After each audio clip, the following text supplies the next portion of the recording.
ابو لہب کا بیٹا باپ کے ساتھ ملک شام جا رہا تھا تجارت کے لیے، تو کم وقت جانے سے پہلے کیا بولا؟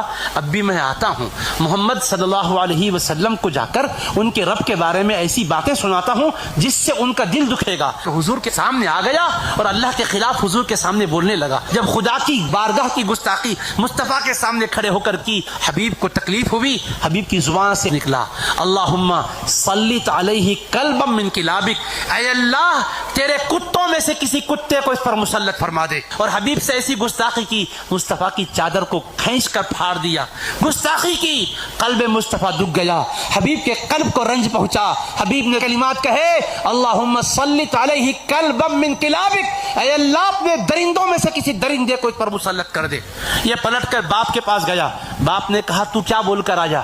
اس نے کہا میں نے تو ان کے بارے میں ایسا ایسا بولا، ایسا ایسا کیا۔ انہوں نے کیا کیا؟ انہوں نے یہ جواب میں کہا کہ اے اللہ تو اس پر کسی درندے کو، کتے کو مسلط کر دے۔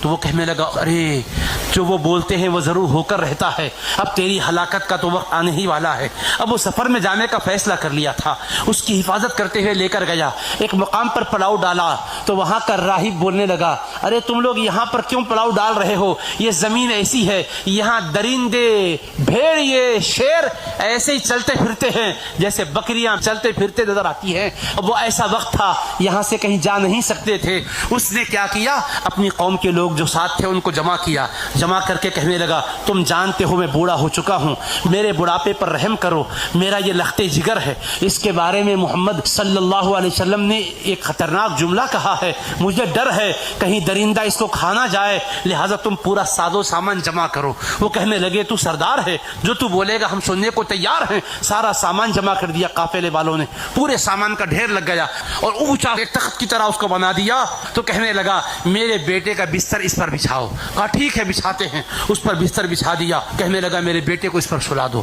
ٹھیک ہے کہہ کر سب نے اس کو چڑھا دیا، اس پر سلا دیا اور کہا تم آزو بازو اطراف سے اپنے اپنے بستروں کو لگاؤ، پہرا دیتے بھی رہو، تم اس کا خیال کرتے رہو، اس لیے کہ انہوں نے کہا تھا کوئی نہ کوئی درندہ اس کو کہیں کھا جائے گا، مجھے ڈر ہے۔ یہ کہہ کر پورا پہرا بٹھا دیا۔ اللہ کی شان، رات کا کچھ وقت گزر گیا، جنگل کے درندوں میں سے ایک درندہ آ گیا، شیر، اور آ کر ایک ایک کو سونگنے لگا جو سو رہے تھے۔ ہر ایک کو سونگ رہا ہے چھوڑ رہا ہے، ہر ایک کو سونگ رہا ہے چھوڑ رہا ہے، سارے کے سارے اطراف سونے والوں کو سونگتا تھا۔ میں جس کو پھاڑنے والا ہوں یہ وہ نہیں ہے۔ اس سے معلوم ہوتا ہے کہ گستاخ میں جو بدبو ہے وہ الگ ہوتی ہے، اگر ایک جیسی ہوتی تو کسی کو بھی کھا سکتا تھا۔ سونگ کے چھوڑ رہا ہے تو پتہ کیا چلا گستاخی کی غلاظت اتنی خطرناک ہے، شیر بھی محسوس کرتا ہے۔ اس کے بعد ایسی چھلانگ مارا اور مار کر